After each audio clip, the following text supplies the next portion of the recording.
And there it is. We're live. Hi, Hey, there Andre. we go. What's happening, Anthony? How you doing? Good, good. I'm happy to be here with you today. It's something I've been looking forward to since we met. I was about a week ago, 2 weeks ago, something Indeed, like that. indeed. Something like that. Let's start off with just like some minor introductions. Andre, if you wouldn't mind, could you introduce yourself to everybody? Sure, absolutely. My name is Andre Davis. I am the founder of Akashic Living, which is a meditation and personal development company. You can actually check more about us on akashicliving.com.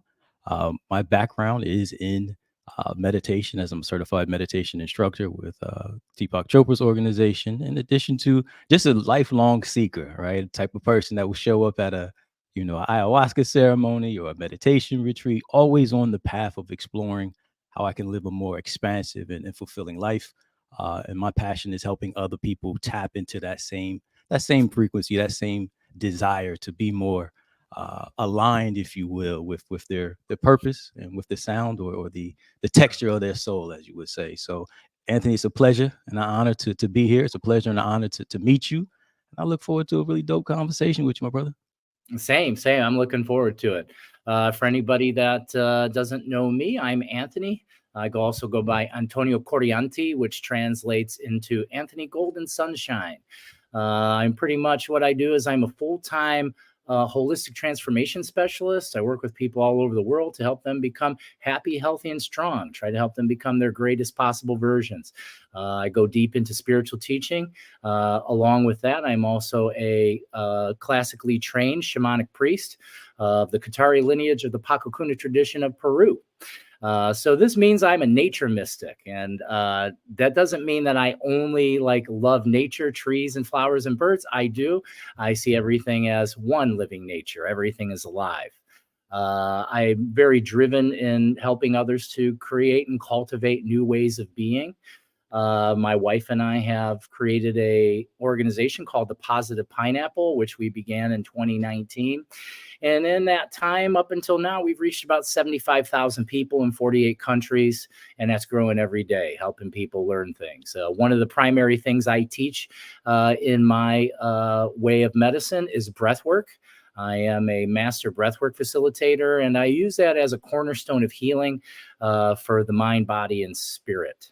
And Andre, I'm super happy to be here with you. I'm already excited. We got a lot of, I liked how before the show, we become aware that, hey, we both kind of have like our spiritual altar around us and we're both like in a jungle. So how cool is that? I love Already plants. connected. Your plants are real though, I think. Mine's a backdrop, but I That's all. love plants. I absolutely love trees and plants and stuff like that. Absolutely, absolutely. That's a part of us. That's a part of us. They're like our Mhm. lungs. That's beautiful, Yeah.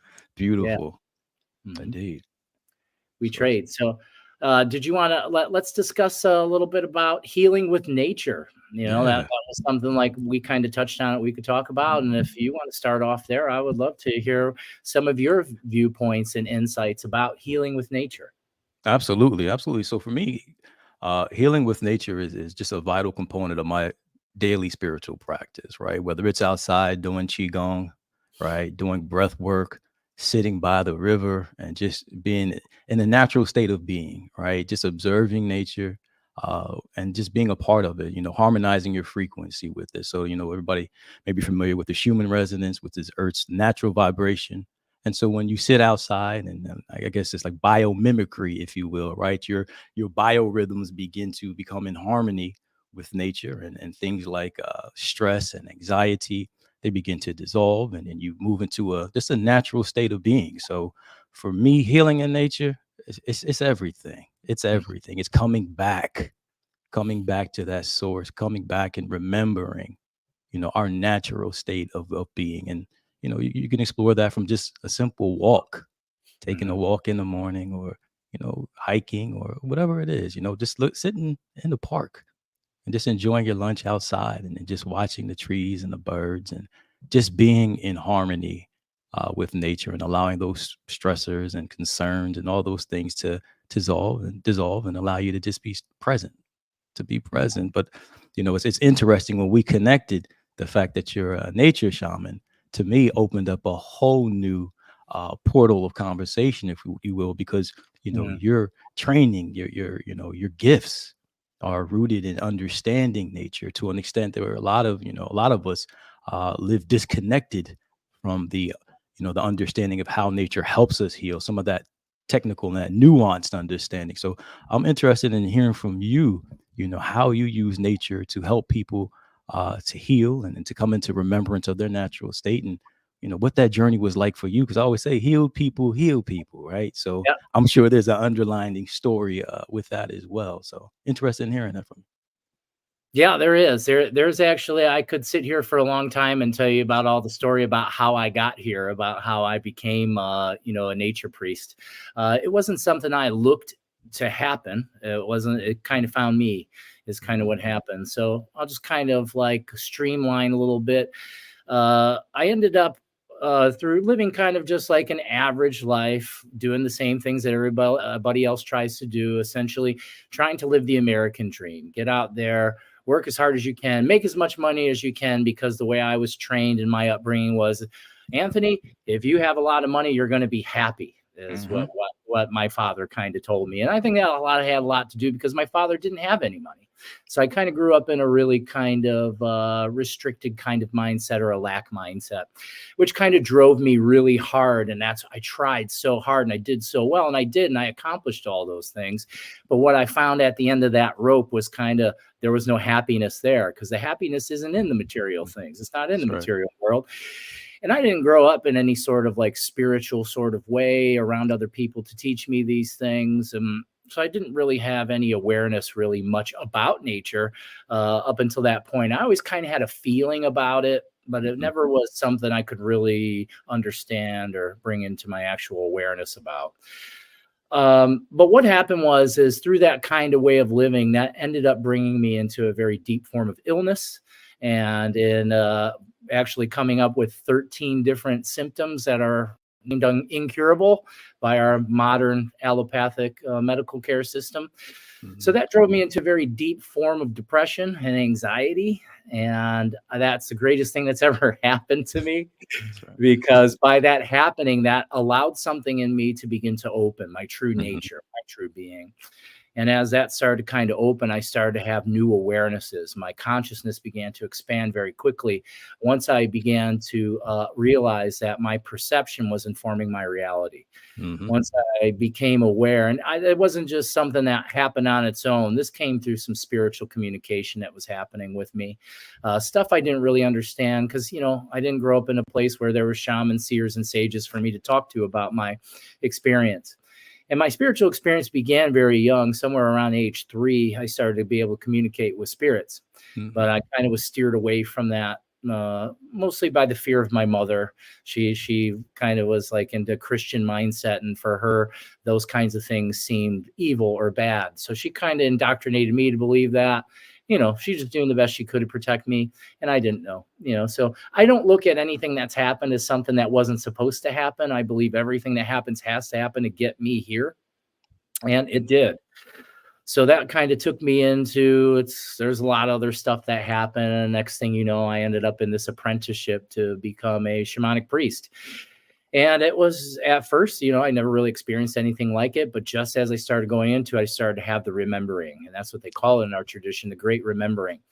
I started to remember all these things that already were innately alive inside of me, and is innately alive inside all of us. Mhm.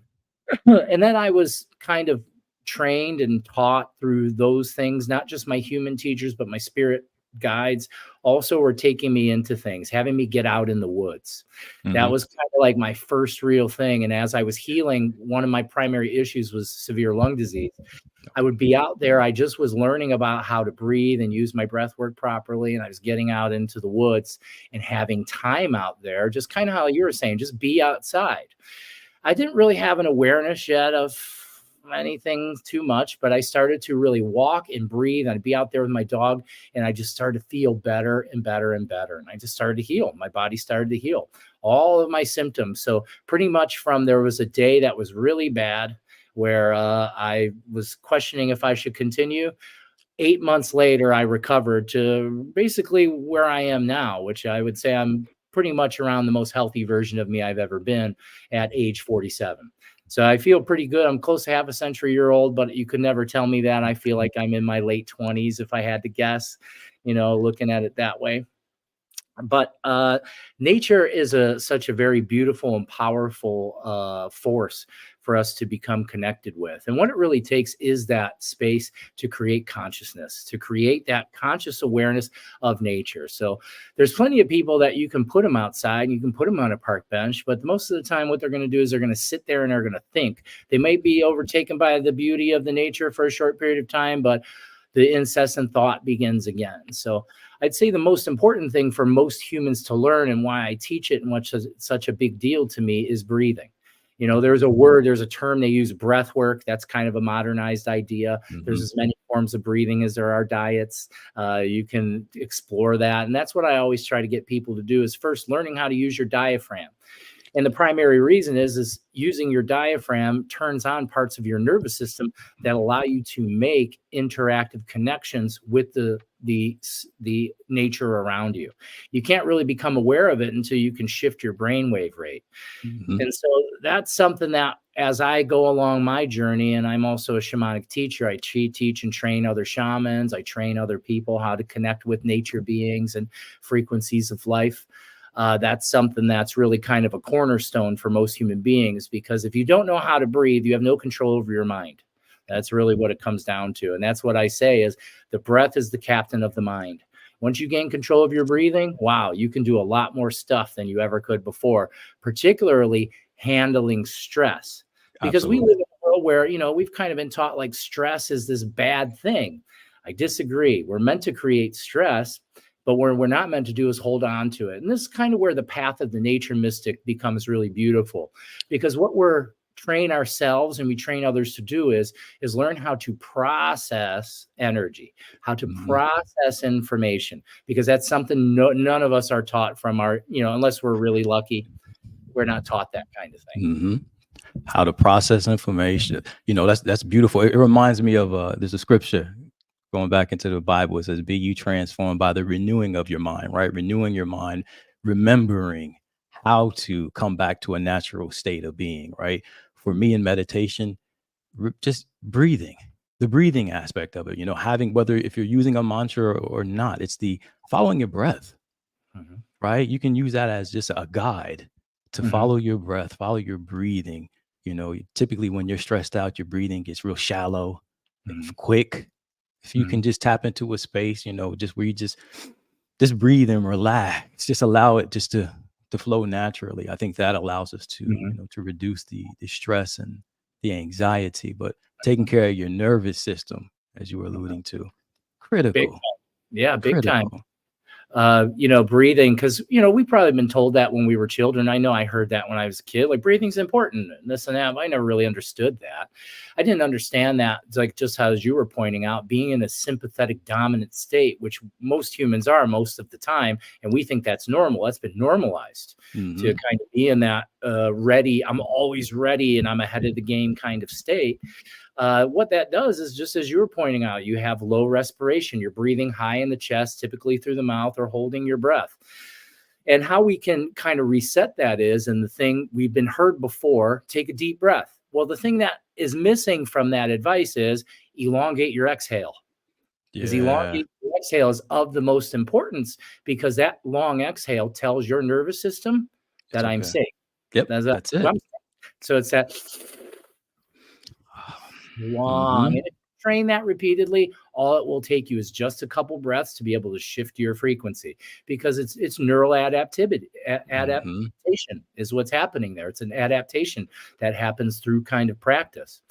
And then that kind of steps us, you get control of your breath. And one of the primary things that I teach people, and what I've been taught about processing energy, is being able to make imaginary connections. Okay. That's the thing that most of us don't understand, is that our imagination is one of the most powerful aspects of our being, with the other most powerful aspect being our emotion. So these are two things that we're cut off from mostly in this part of the world. in many parts of the world is our imagination, because we've been Correct. told like it's just your imagination, and our emotion, especially as men. I know I was taught as a young man, like, if Billy got hurt on the playground and cried, we beat him up. We didn't Absolutely. hey, we didn't surround Billy and tell Billy that he's safe, and Hmm. they're caring for him, because that's not how we were taught to be. We were taught, be tough, man. That's kind of how Correct. it is. But it's learning how to a big key is learning how to use your mind and your intention. And my teacher likes to call it hallucination. He has no Mm, problem saying that word. You want to get good at communicating with spirit, you got to get better at being able to hallucinate. And I absolutely. giggle when he says that, because most people hear that like, what do you mean? Like, it means using your mind's eye and your disciplined imagination to create connection into the quantum space around you. So Absolutely. like, so that primary connection with nature starts at learning how to connect your root or your tailbone into the earth. That's our Mm, primary first step in our tradition, is making good friends with Pachamama, with Mother Earth, mm, making a close connection with her, allowing your tailbone. I like to take everything from my navel down, turn it into root systems, plug it into the planet. And then after that, it's calling in your highest power. And that's the thing about our form of shamanism. We don't really tell you what your highest power is supposed to be, because that's individual to each of us, whatever mm, that picture or idea is, because the picture is not what matters. It's the frequency and vibration, calling in the vibration of whatever you believe is the highest power, whatever that is for you. And it's different for everybody, and being able to draw that energy and pull it through you in a vertical column through your body, feeding it into the earth. And now what you're doing is you're learning how to transfer energy. You're mhm, taking all of we call it hucha in our tradition. That means mm. heavy energy or condensed light. We don't call it negative or positive, really, because we don't have a dual kind of understanding in the Correct. medicine way. We just see energy. So taking our condensed light, our pain, our anger, our fear, our disease, our worry, whatever heavy energy that might be, and what you're Mhm, doing is you're allowing it to pass through you and grounding it into the earth. And by giving it to the earth, you're also doing a beautiful service by giving her this condensed light, which she composts and mulches, takes into her womb and brings it back into the light of the surface, back into life of what we need here. So what's happening? You're becoming the circuit of life, the kiss between the creative father and the creative mother. And that's really where nature really starts to become beautiful for us, is when we become immersed and become that central circuit of light. mm. You're like a tree. In many Yeah. respects, you're mimicking a tree, right? I mean, for Yes. energetically, right? With your Yes. roots being grounded, then Yep. being receptive to, higher frequencies of light. It's amazing, and you're giving it back. You're Mhm. giving it back. I remember. I love how you say you have to use, your imagination and hallucinate, right? I think that's a critical part of meditation in terms of, where you have these higher states of consciousness where you're no longer identifying who you are by your five senses, right? By your body and the different faculties of your sensorium. So, in meditation, you open yourself up to really understand and become aware of your true existence, of being pure awareness. And what's interesting is that bleeds into the rest of your life, right? And until you have a fuller perspective of life. So when I'm out of a meditative state and say I'm in nature, still hearing that intuition, right? Your ear is now attuned to hearing those still small voices in nature. I remember there was a tree. I was at the park. It was a cherry blossom tree. But what's interesting about the cherry blossom tree, when I saw it, it reminded me of my grandmother. Now, my grandmother's transitioned 20 plus years ago. But when I saw the tree, and the same feeling that I got when my grandmother would give me a hug was there. And I was like, now, how is that even possible? So then I just sat there and I listened to it. And then I started to feel it even stronger. And then the tree said she gives her love freely because it was freely given to her. And I was like, wow, that's beautiful. It was a cherry blossom tree and the leaves were blowing away. So I took a picture of the tree and I took it to my dad. And this is his mother that had passed. And I said, Dad, does this tree remind you of anybody? He was like, oh my goodness. It reminds me of my mom. And it was amazing how you can understand how you commune with nature when you open up your imagination, when you open up your consciousness, and you get to see the oneness of life in everything, in everyone and everything. There's no separation. But I think it's the consolidation or the density of thought when we identify with just our physical body that puts veils between us and our oneness with all of life. So being able to open up our imagination is so beautiful, but yet critical, and really tapping into that healing, but also that remembrance. Mhm. That remembrance. And manifestation. So Yes, to be effective at manifesting, you have to have the ability to visualize what it is you want, what it that is part. that needs to be there, because it's through that visualization that you're able to pick up on the frequency. That's something I do a lot of teaching around, is manifestation, how to, because healing on a big level is manifestation. Like, I would explain it as, you're not changing this body, or you're not changing this world, you're changing your frequency in the quantum space in which that you are observing. That's Correct. kind of more how my understanding and how I would explain it is, in that kind of way. But it's very important, and that's something a lot of people don't realize. I've had people come to me as students, and I'll ask them to use their mind's eye and visualize. Say, I can't do that. I'm like, okay, close your eyes. Can you picture an apple? They say, yeah. I'm like, well, you just did it. That's it. Oh, I had some That's other it. expectation how it is. Or I have people that have been on spiritual journeys for a long period of time, and they tell me, well, I can sense and I can feel certain things, but I can't like see it. And I was like, well, you're trying to see it with these eyes. That's kind of what's happening. You want to see it with the mind's eye, because then it's always there. It's already there. That's also how I was trained by another shaman.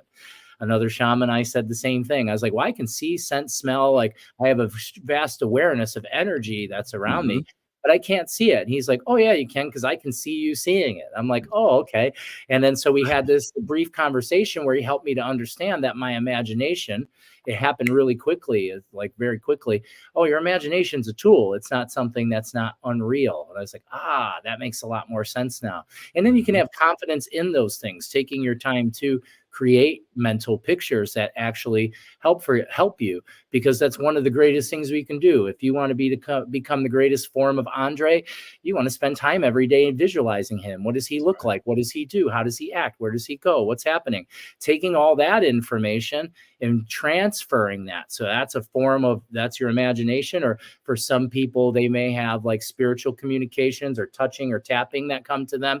That's Hmm. one form of information that you can turn into the next form of information by allowing yourself to feel the vision. You're feeling the vision. And that's something that takes some time. That's intuitive awareness that all of us, we're on that path of ascension where that's slowly growing and becoming more and more profound. Because I always like to sit, like, I'll get caught up in just being in the now.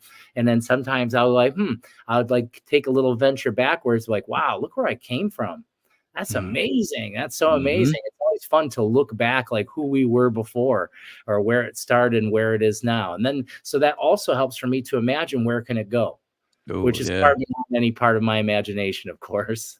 yeah, and honor that person who you used to be for having the courage, Mhm. to to embrace the transformation. That was a beautiful, that's a beautiful lesson. It's funny, I love how you say how you're not necessarily in the condition of it all, right? You're using your imagination to see the truth of things, right? So not necessarily confined by the five senses. And that's what I use for prayer, right? So when praying for someone to have a realization of something, right? It's funny, my, I guess, initiation in that process came through a lucid dream. I was literally one night. I tell my wife every time we go to bed, I'm like, all right, well, you better buckle up because I'm about to leave here. There's a lot of astral travel, a lot of travel in my sleeping state. And so one night, my ancestors, they came around the bed and they were like, come with me. I was like, okay, cool, let's go. So leave my body, have this outer body experience. And they take me to a place where I get to see nothing but light energy. My energy is light energy. Everything around me is light energy. The trees, the rivers, the oceans, the mountains, everything is light energy. There's no separation. And everything in this natural state is perfect, whole, and complete. And it's pure love. And that's how it's vibrating. And so that experience allowed me in my mind's eye to see everything in its true state. And so now when I come back and pray and someone has a request, I pray from that state of there's no, so if someone has it, for example, I had someone ask me to pray that they manifest more money. And they were overseas and they were down to like, I think it's like their last $800 and they didn't know exactly how to manifest more money. And so I said a prayer for them. I think it was on a Friday, and I do a weekly prayer every Monday, but this particular time it was on a Friday. Said the prayer Friday.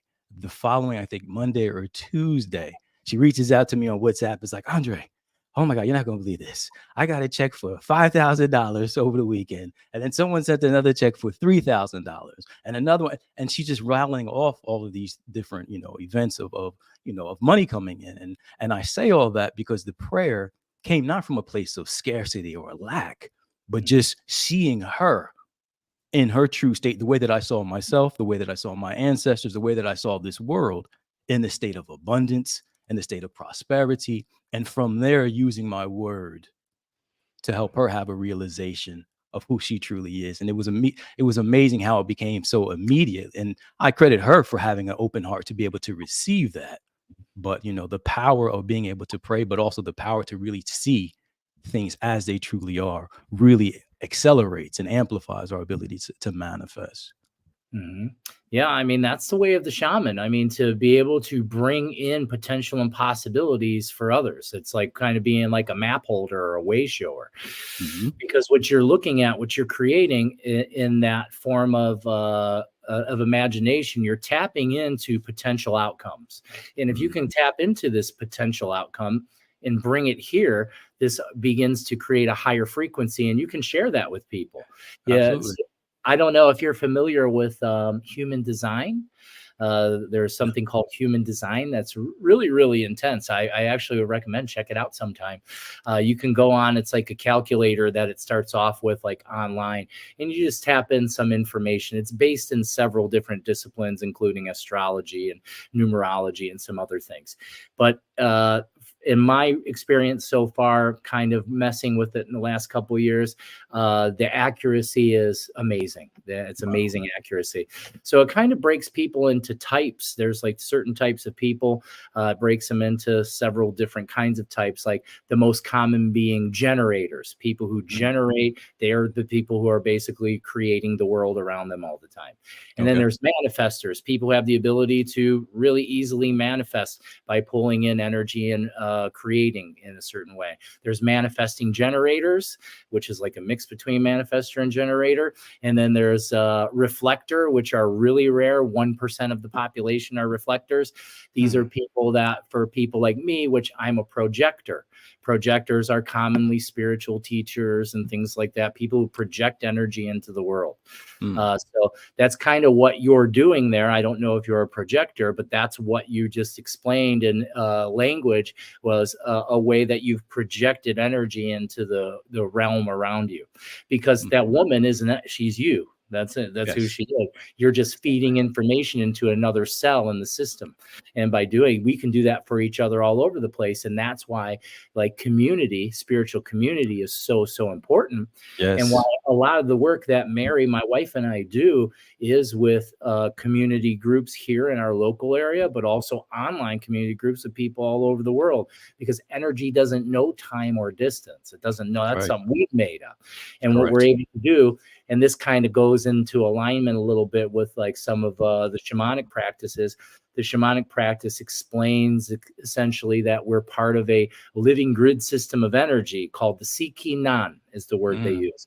I kind of just call it the living nervous system. Everything's a nervous system. Everything's kind of connected. And the more we use these certain pathways and patterns, just like your brain, it becomes more acute in how it works.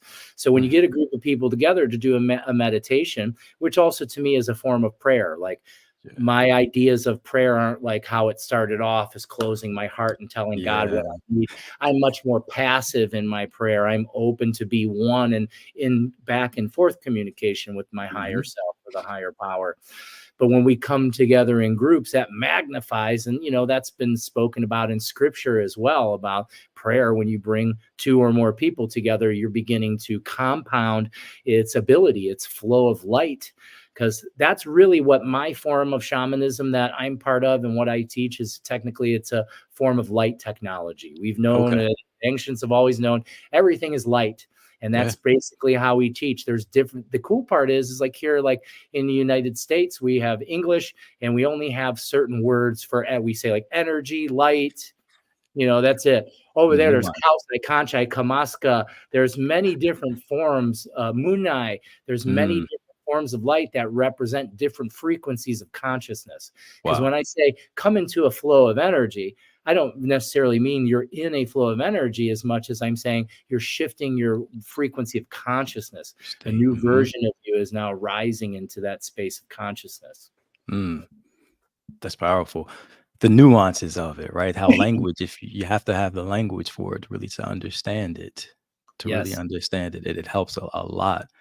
It helps a lot. It's funny as you were saying. I was thinking of another example I want to share because you talked about community, and I always say we grow faster in community, Mm-hmm. and those insights that one person gets becomes available to everybody else, like the 100th monkey experiment, right?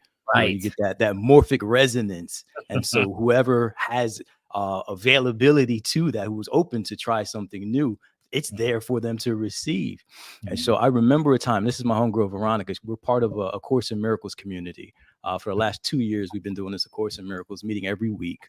And she and I help co-facilitate it. And she's building a fantastic retreat down in Costa Rica. It's called Ater Tumti.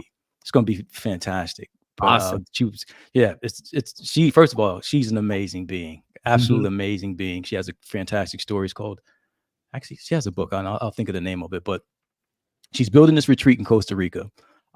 And she bought a mountain overlooking the sea, and she's drilling, as people there drilling, looking for water.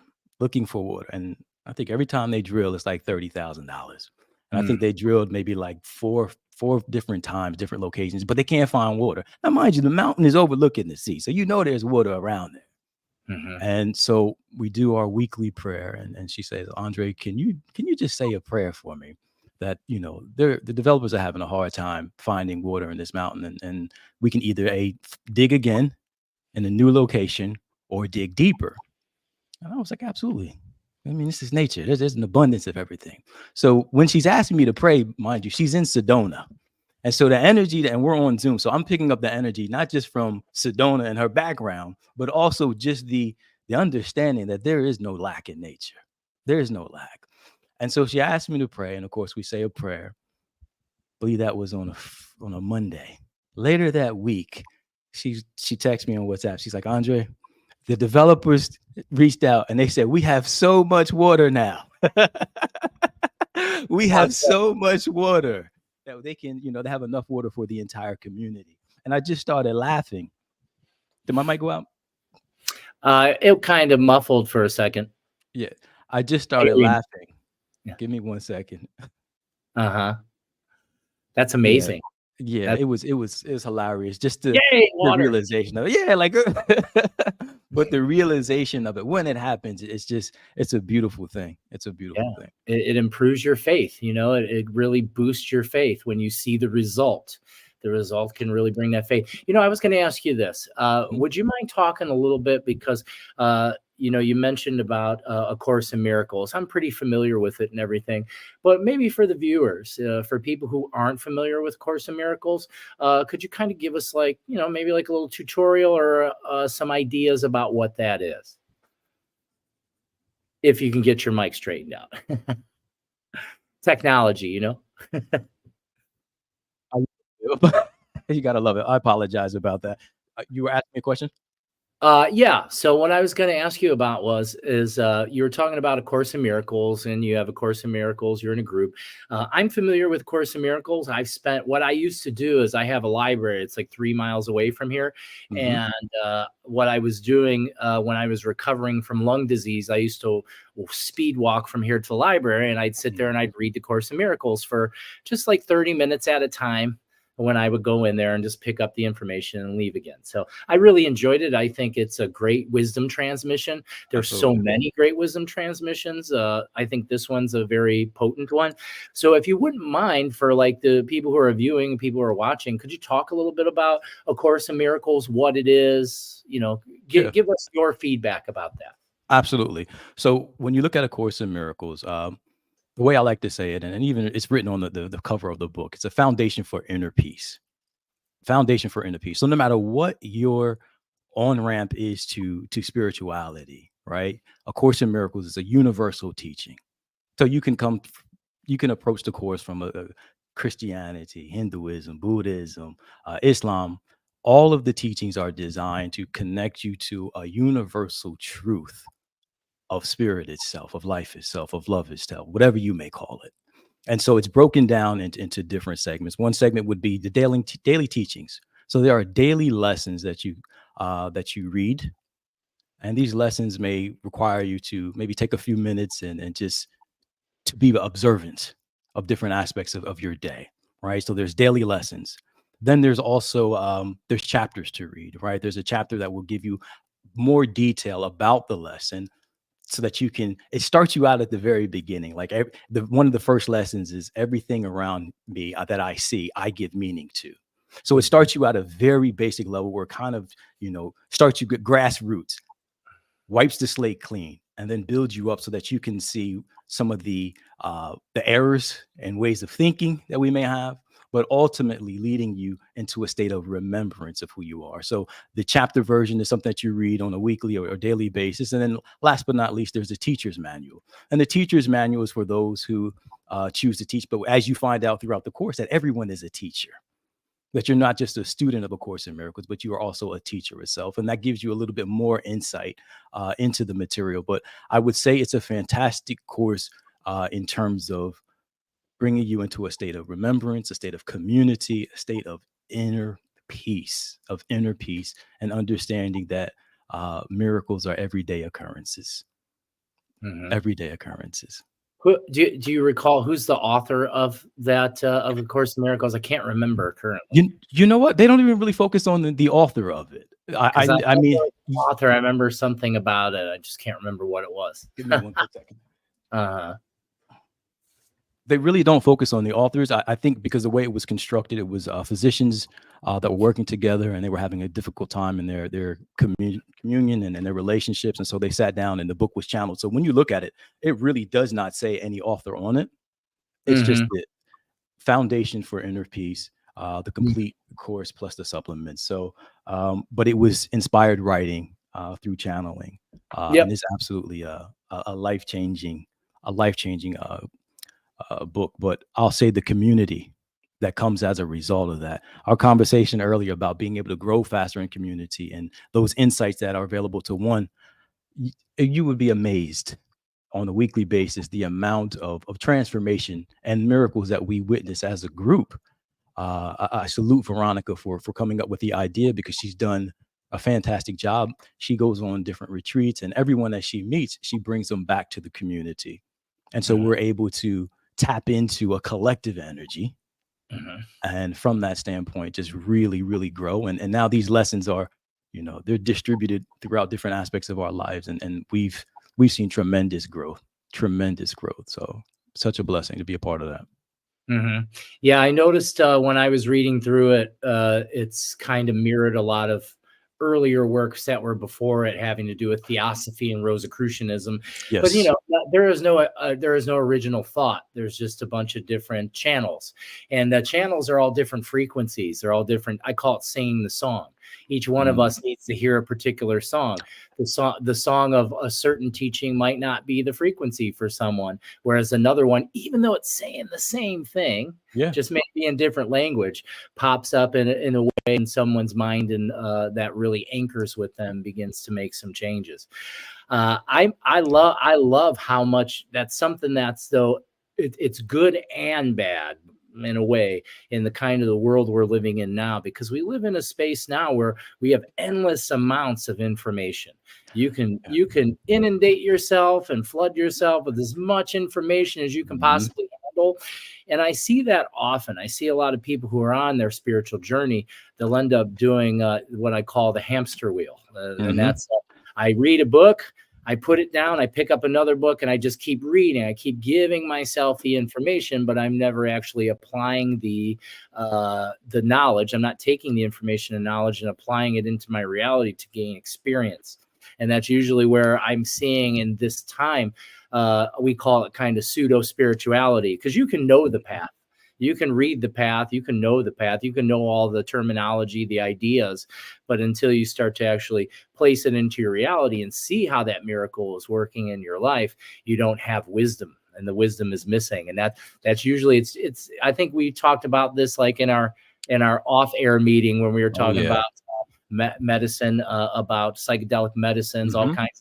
The integration of whatever you're taking in is really what's more important than what you're taking in.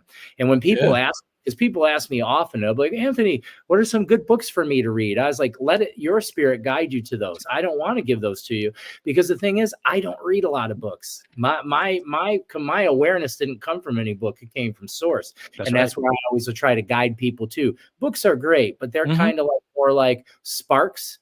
The fire's in you. You got to open up your fire. Yes, you nailed it. That's it. That's exactly it. You know, there's so much information out there.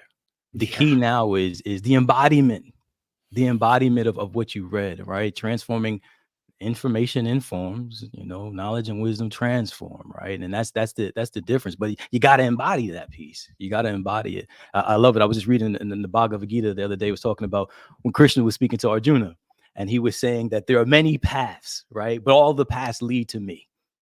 All of the paths lead to me. So even in yoga, you do your karma yoga, your bhakti yoga, your jnana yoga, your raja yoga, different paths of yoga, but they all lead to the same spot. You just got to figure out what makes you come alive, right? What makes you come alive? Some things that work for me and allow me and make me feel alive may not work for everybody. They may not work for everybody, but I love how you say, you know, you embody that. It's not just the text. It reminds me of a story that I've heard. There was a revival, and they invited two reverends to show up and speak. And there was a younger reverend who, you know, very charismatic and, you know, well educated, and there was an older gentleman who, you know, not as educated, but, you know, one of them old school, you know, preachers that knew how to do it, right? And so the young guy gets up there, and they asked him to preach about the 23rd Psalm, "The Lord is my shepherd, I shall not want." And so the first guy goes up there, and of course he gets up there and he reads it, and he delivers a fantastic message. And then the older gentleman gets up there and he kind of mumbles his way through, but by the time he got done, there was no eyes that were dry in the sanctuary. Everybody was kind of moved and, you know, being healed. And the young guy goes to the old preacher. He's like, how did you do that? Like, you know, you didn't even really know the 23rd Psalm like that. And the old guy was like, yeah, well, you know the 23rd Psalm. I know the shepherd. Right? So that's the difference. It's knowing the knower who knows, right? You know that soul, you know your soul, right? You're one with your soul. There is no separation, and you don't get that through just mere reading and study. Although that is an inroad that helps you. At the end of the day, it's the embodiment piece that makes all of the difference. That makes all the difference. That also has a lot to do with one's perception. So, you know, what I say about the scripture is scriptures are wonderful, but until you have the ability to absorb them intuitively, you're just going to stumble over the intellectuality of how it's written. It's meant to be, it's the greatest part of the scripture isn't meant to be intellectualized. It's meant to be intuitively taken in. And once you start to do that, it changes everything, because earlier on in my journey, that's how I saw the scripture. I basically saw it as like, look at the stuff they put together to try to control men's minds, is what I saw, because I could see that in there, but I didn't have the intuitive capacity to be able to feel the underlying truth. But as that began to rise, it starts to change everything. That starts to change the understanding. Now it's not just these words I'm stumbling over, trying to make sense of them with my mind. I'm feeling what the message is, because that's what the message is. Just like when someone holds up their book and they say, this is the word of God. I can't agree with that. This points to the word of God, because the word of God is in no book. That's not where it's at. And that's kind of where it comes down to. And then that reminds me of something that recently, I wish I could remember who it was with the quote, but the quote, it was an Indian teacher. And the quote was something like, it was talking about scripture, and one needs to be enlightened to be able to understand the scripture. So meaning you have to have a certain form of consciousness to be able to intuitively understand the scripture. Once you possess that level of consciousness or enlightenment, you no longer need the scripture. That's how that works. And so then that points to how, like, kind of our society and how it is right now. Most of the people who are religious teachers are non-spiritual.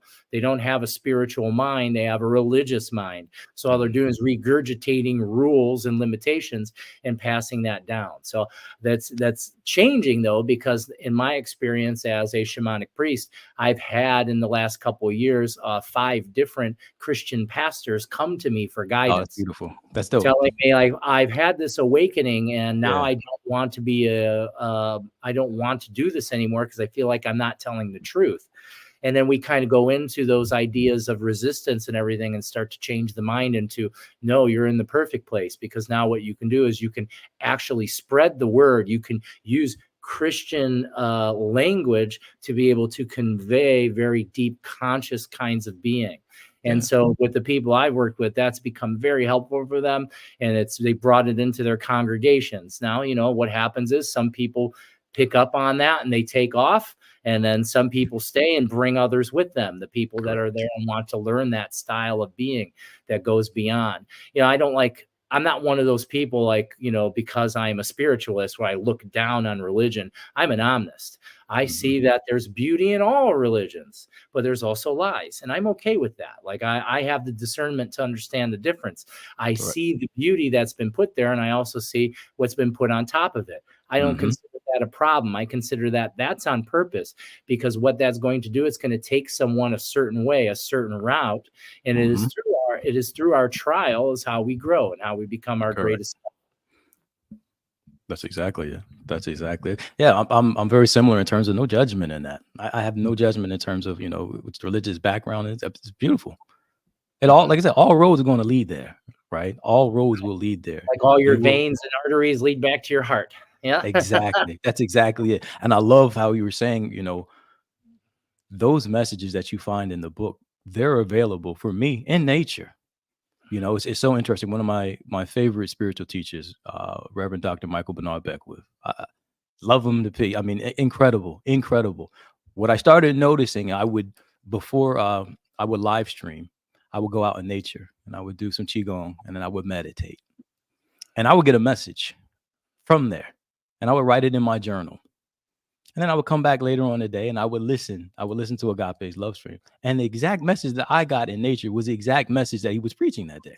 And I remember specifically one service, he said, don't just listen to me, listen to who I listen to, which is the intuition, which comes from spirit. And so for me, it really drove home the point that, at some point when you increase your intuition, when you really tap into your intuition and you understand and you have that alignment, that, to your point earlier, the books are good, but the embodiment comes from the intuition, expanding your field of awareness, and all those other messages, the things that you need, those insights and downloads, they flow effortlessly through you, to you, and as you. It's a beautiful process. It's a beautiful process, but they're all there, and that's the embodiment piece. That's the embodiment piece, because that, for me, when I hear it from my higher self, it lands a lot different. Yeah. It lands a lot different. And I go back in my journal and I read it. I was like, oh, wow. What a blessing that is. What a blessing that is. A cool question just came in. Let's explore that. Andrew Nardu. Hi, Andrew. Let's put that up here. Do you feel religion is from the source or man? Everything's from the source. So that's what I would say. I'll expand on that a little bit. So religion was created by man to try to help other people understand consciousness, is kind of what the whole idea was. Just like of the founding fathers of our country. These were very enlightened people that wrote the Constitution. They just weren't able to foresee how lawyers were going to bend everything, to bend stuff and use it in their own way. So man, what they did with this beautiful purity of religion, because religion, basically, how did it start? There were people that have the ability to communicate to source, to a higher frequency of consciousness, and they started to download information, they'd write it down, and this is how the books came. Or some would say God talked to this guy and he wrote it down. And so by writing those things down, that created this basis of knowledge and understanding. Then what happened over time is, man could see, I don't like to point a lot of fingers, but I do kind of point the finger at the church, the Catholic Church. They used it in a lot of ways to try to control people. And that's where it started going off into the world, where Christianity became something that, if you didn't do what we like, we're going to kill you. Is kind of, there's so many people that have been killed in the name of God, especially through, not all religions really, but mostly Christianity, because it's so big. But as you're saying, that, do I feel there's a religion is from source or man? For me, there is no separation. I would say it in these words: all is one living energy. Separation is an illusion of the fallen ego mind.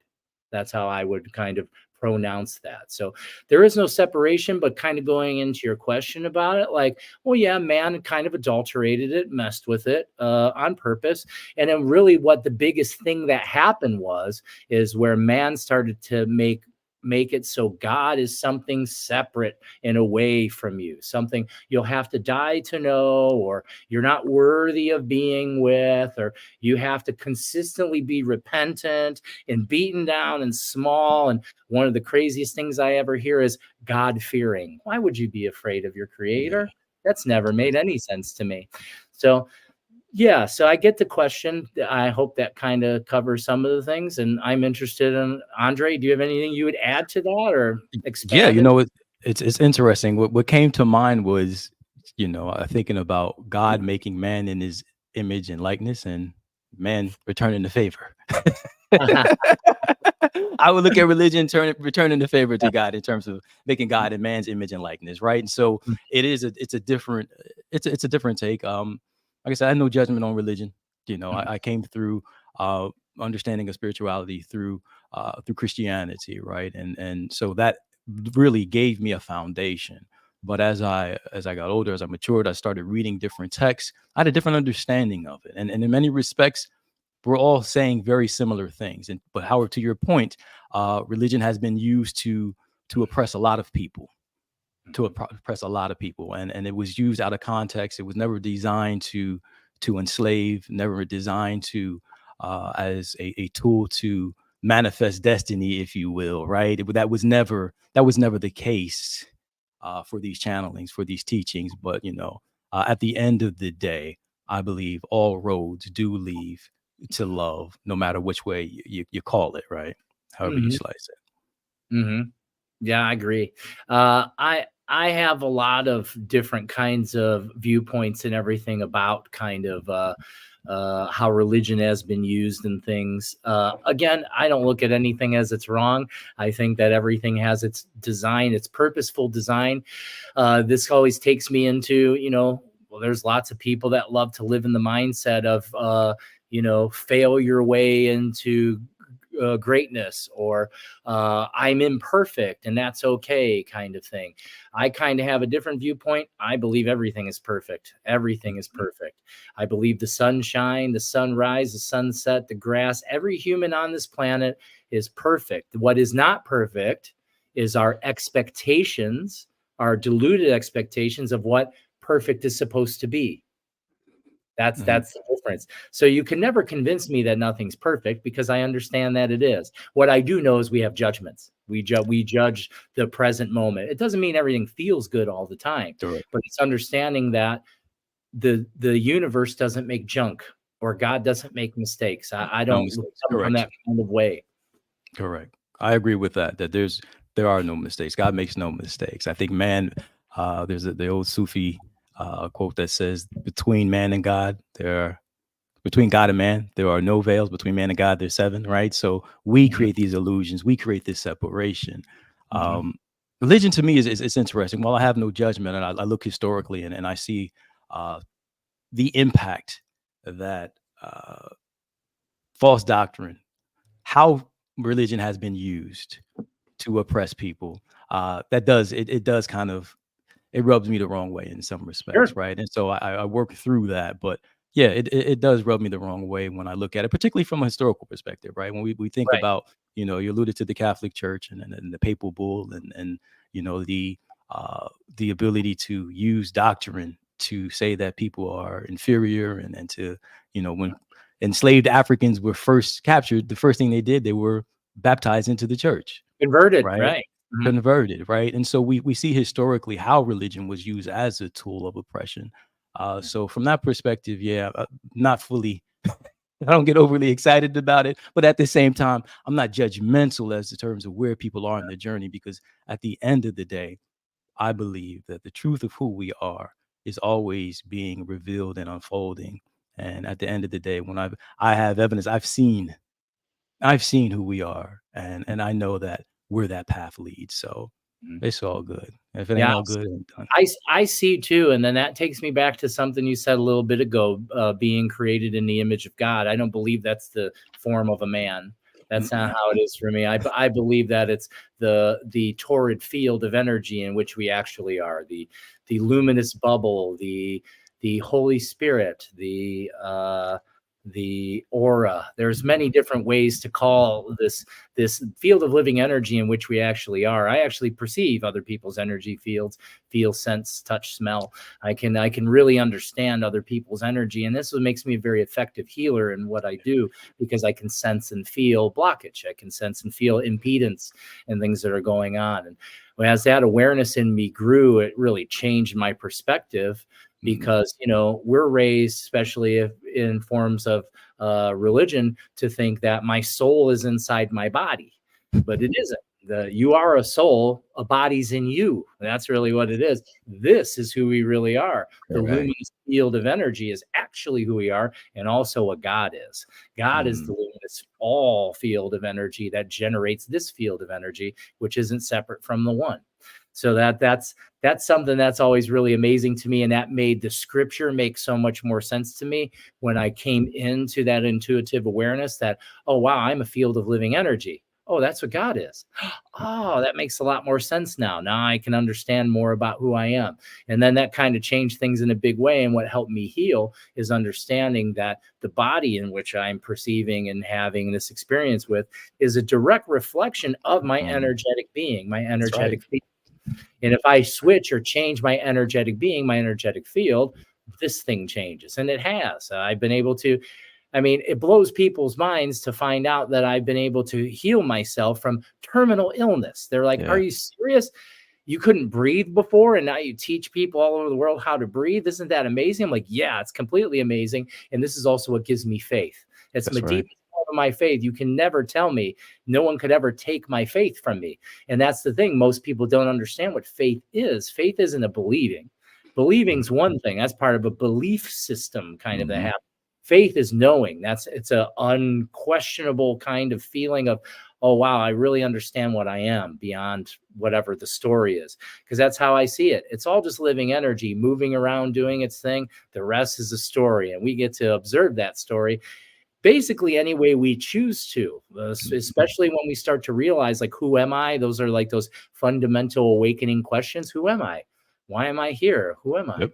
That starts to happen, and you start to have that kind of questioning, that internal questioning, trying to find out, oh, who I am. That's what really starts to open the mind and awareness for people to begin to open up. Because just as we were talking about, getting close with nature and everything, that's not just something just because you go outside that turns on. You got to open yourself up. You got to want to. You got to, that in itself takes a certain connection of frequency consciousness for you to even understand to do that. And not Mm-hmm. everyone's there yet. But how do we help other people get into there? Most people think it's, I have to go and I have to twist someone's arm to go meditate. And it's never that. It's my meditation, your meditation, That's right. all of us. And I call that the rainbow tribe of the planet. That's how it's Mm. described in our tradition, the rise of the rainbow tribe. We're in that time now. It's all people of different backgrounds, ideas, teaching styles, so on and so forth, where we come together and we can see, one, our likeness, and then two, celebrate our difference, because Mm. that's really where our power is. Our deepest power is in our difference and our complementary opposites. Bringing those two, look how much more powerful the world can be if all of us come together with all of our collective knowledge and love we can do anything. Like, I'm aware that we can do anything. And that's what's talked about in our shamanic tradition, is in this time, what's happening right now, we're constructing an energetic womb, which is understood as like the fourth dimension in kind of westernized terms. We call this the fourth level of consciousness, the fourth level of consciousness, where we start to have a unpolarized mind. We're not so dualistic in our thinking. We start to operate from love. And then what that's opening is opening into the fifth level of consciousness, or the fifth dimension, where now fifth dimension beings begin to rise, people that have the ability to just heal you with touch, just touch, and not to heal what's broken in you, glorify you, bring you into a fifth dimension level being. And that starts to spread all over the globe and starts to begin the shift. And then that goes even deeper into understanding. In our tradition, it talks about, as the fifth level beings come to life and help others come into their fifth level, this essentially puts feathers on the wings of Pachamama. So it's saying, like, it allows her to spread her wings and fly into the next frequency of being or dimension, a fifth dimension. And this is what people are, even in the scripture, in the time of Revelation, talks about glorified bodies and being risen. This makes a lot more sense to me than the way I was taught through religion of, oh, I see, we'll evolve into higher beings, which we already are. We're just remembering that we are those things. And as that happens, since we're all co-dreamers of this reality, we'll all begin to dream a new reality, a whole new reality, a whole new world. And that's something that's super exciting to me. Yeah, that's a beautiful thing. That goes back to that, the morphic resonance, right? It's that amplify. We amplify every time we sit, every time we meditate, every time we do a spiritual practice. It's not just us that are impacted. It's everyone around us. It's that field. It's that entire field. It's expanding, and we all have access to it. And every people around you awaken. I always say, if you want to know if your meditation is working, just look at your life. Like, look around, right? The evidence shows up in your everyday life, and that's just your spiritual practice overall. And it's not just you; it's the people around you, right? You can tell that their consciousness changes, and yours expands as well. So that's a beautiful thing. You said something that really hit home in terms of, earlier in your the conversation about identification with gender, right? With not just having just a physical body, but being available to understand yourself as not just a man or a woman, but just as a luminous being, right? As a pure awareness. And I'm interested in terms of understanding your journey to getting to that space, right? Because that's not necessarily, when you move through life, you don't always hold on to that. You hold on to a gender, to an identity, to a role, to a position. So what was your journey like in coming to a space of having an open heart and understanding the true essence of your being? So that all kind of happened. I would say it's kind of hard to explain. I'd say the biggest part of that happened in like an instant. It was an instant. I didn't have to. I'm a rememberer. They call me a kawak in our tradition. So the rememberer. I already have always been this, and I'm aware of that. So it was when I was very ill and I couldn't breathe. I didn't sleep for about 3 days. Insomnia was a very normal part of my life, most of my life. And I was just having a really hard day. And that's when I was asking, I have a tendency to ask my higher mind or spirit open-ended questions where I don't look for the answer. And they just work a lot better than trying to find them with your past experience. So my question was, why should I continue? Because I already was spiritually awake enough to know that I was a spirit having a human experience. I had no fear of my death or anything. My question was, why should I continue if I don't need to stay in this body? Why should I stay here and suffocate to death and all the other symptoms I was having? And my wife's watching me and my daughter's watching me. And I can tell they're heartbroken because they're watching this strong man fall to pieces, And that was really painful and very, very hurtful for me. And that brought forward that question, why should I continue? And that was when I had a really strong kind of download epiphany. An angelic being came to me and spoke to me. And it was really simple what it said to me. And this is how the positive pineapple was born. It said to me, perhaps, it knew how to talk to me. It didn't say, you better. It said, perhaps you can think about things more positively. That was the first thing that this angel said to me. This angel I work with all the time now, too. It's been very powerful to me. So it said to me, perhaps you could think about things more positively. So I sat there for a second, and then I got really pissed. So I was like, what? How am I supposed to be positive? What do you mean? Like, do you see what's happening? I'm suffocating to death. I can't laugh. I can't cry. I can't run. I can't do anything. And I'm barely 40 years old. I'm supposed to be positive about this. And then the next thing I said, the next breath was, and have you seen the state of the world? Have you seen it? Is what I said. So the angel paused for a minute as I sat there, still kind of huffing and puffing, like, be positive. What? What is that? What nonsense is that? And then the next thought came in, and it said to me, perhaps you don't see things as they are, but you see things as you are. And I was like, oh, something started to click really quick. So then it seemed like 10 hours, but it was like probably less than 10 minutes. All this unfolding started to happen, and my awareness started to arise in this really big way. And something happened in that moment that I can only tell you was a miracle. I became completely non-resistant to my reality in that moment. I no longer had resistance to anything. I couldn't find the bad in anything anymore in that moment. Not saying that I don't have challenges sometimes now. I have amnesia just like the rest of us do from time to time, but that's not my base mindset. My base mindset isn't of anywhere near a victim anymore. That's what I was up until that point. Like, this has all happened to me. Why is this happening to me? What did I do to deserve this? All these things. And what happened in that moment is I just became completely accepted. All of a sudden, I could see how everything happened to get me right there.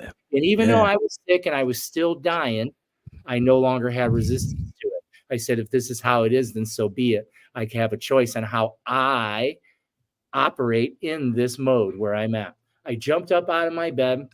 I went off into the kitchen.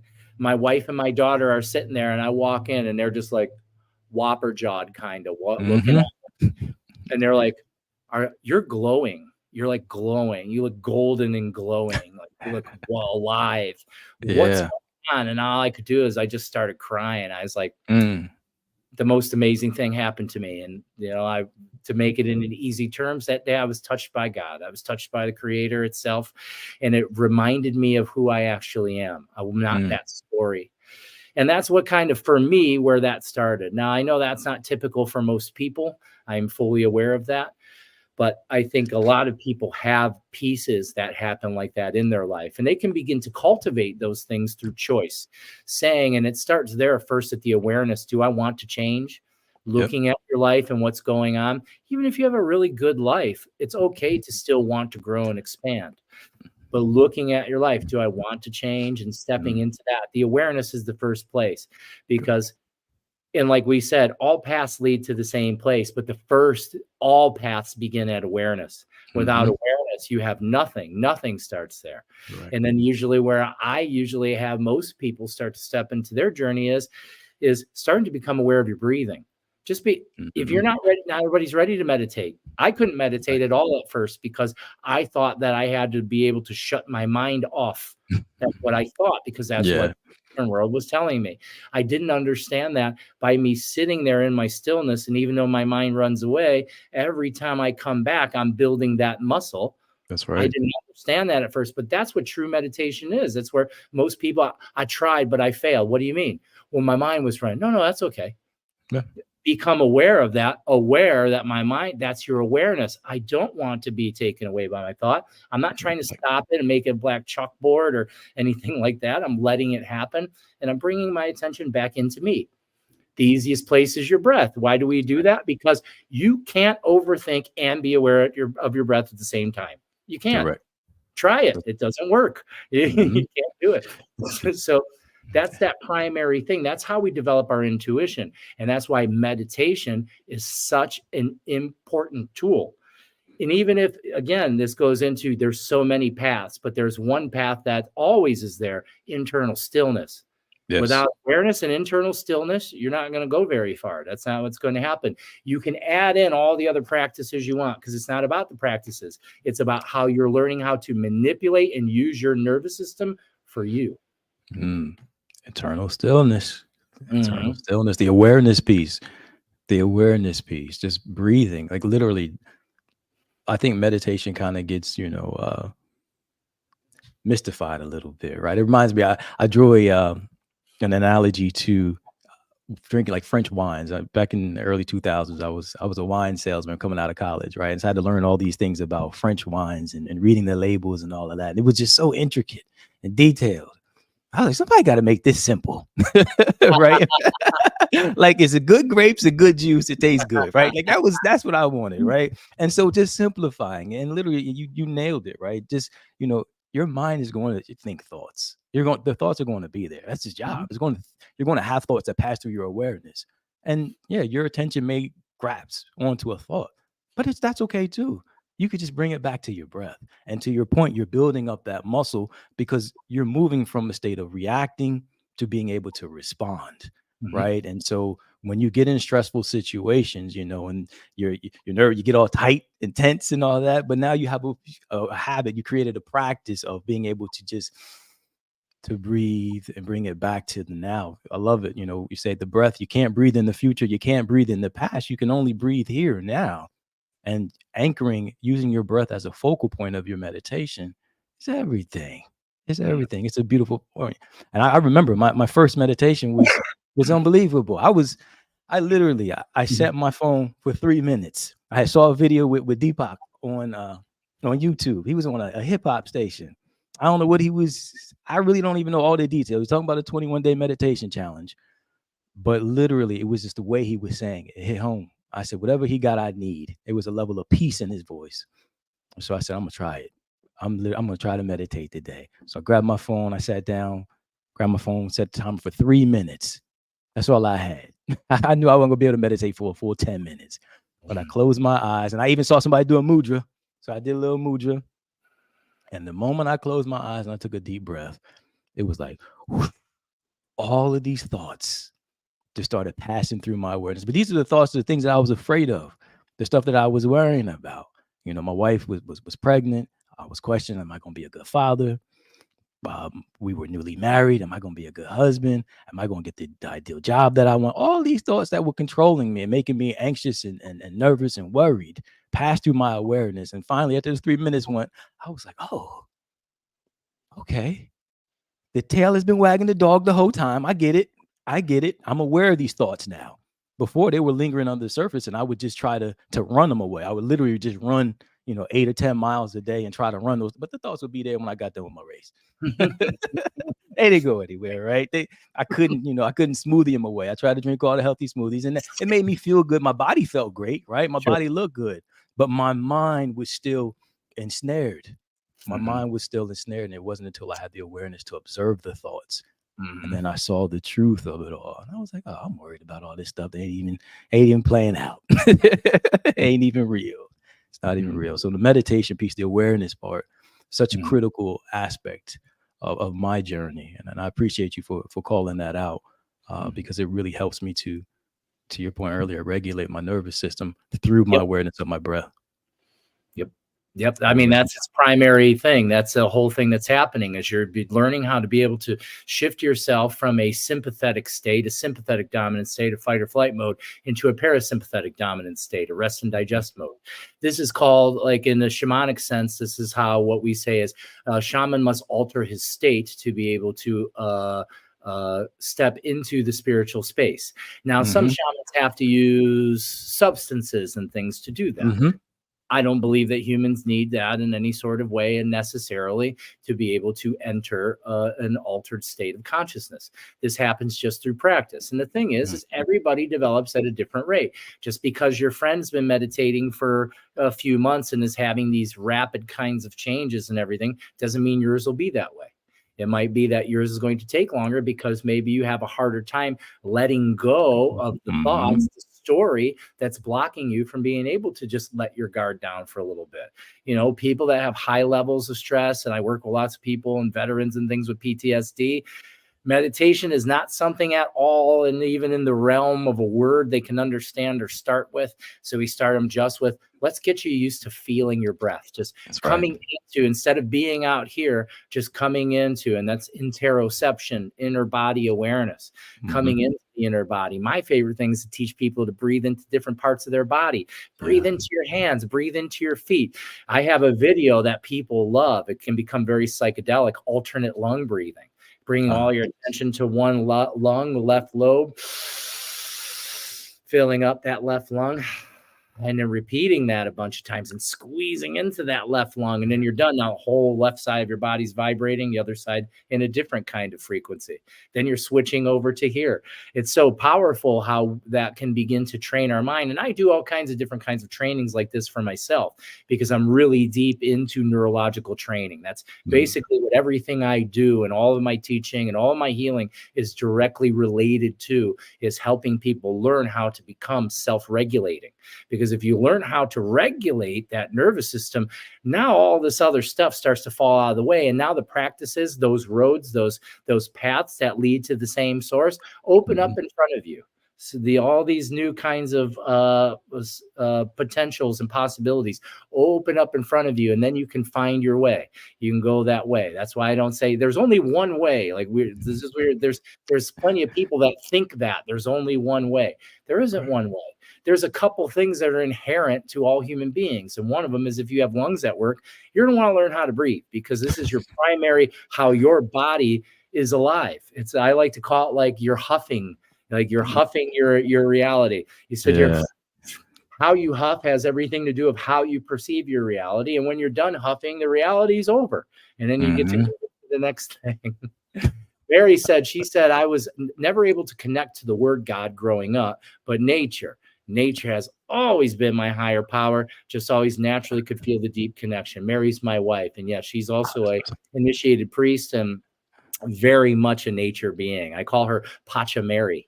That's beautiful. David's here. He's speaking in Quechua. He said, Wilkanuna Waki Chai. That means sacred soul brother. Anaiki Kuyaki Wilkanuna Waki Chai. Sai Wakapun Pinamanta Samachaiki. David's good guy. He's one of my good brothers on the path. Also one of my proteges. Wonderful. That's awesome. That is awesome. I'm looking here. So on our skeleton itinerary, something we could touch on real quick is how can listeners deepen their connection to nature in their everyday life, right? And then address common challenges and misconceptions about connecting with nature and offer practical tips for overcoming them. So we kind of talked about some of that stuff. So I will share a little bit about how you can begin to connect with nature every day. And this is something I'll share with you, some of my practice. So I'm to hear that. Like, what's your morning routine, if you will? Because the idea, so I'm familiar with like Nadi Shonan, like alternate nostril breathing, but alternate lung breathing is a whole that's exceptional, man. I got to try that out. So please do. I'd love to hear how that works for you. The more sensitive you are, the more you get. I have other tutorials and things on my YouTube page that are very powerful, helping you to learn how to get in touch with your energetic bubble, connecting with your bubble, connecting with spiritual guidance around you, all kinds of things.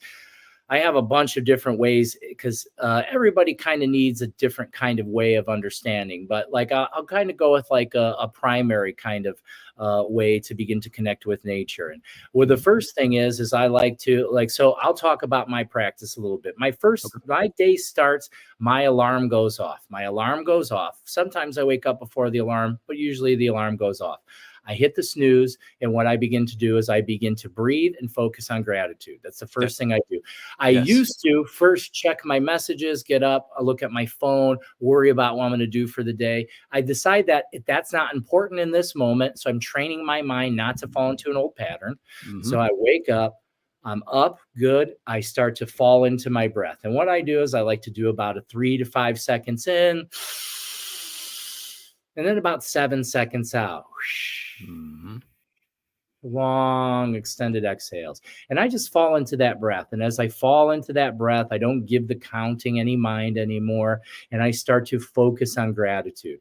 I start to just feel the gratitude in me. So I've trained myself to where I don't need pictures to feel gratitude, because it's already in me. It already is me. I just take my awareness into the gratitude that lives in me. But if you can't become aware of that right away, what I say is, think about the things you're most grateful for: your wife, your children, your house, your relationships, your dog, whatever it might be, whatever it is, whatever brings the thought of gratitude to you. Because it starts with that thought, the visualization.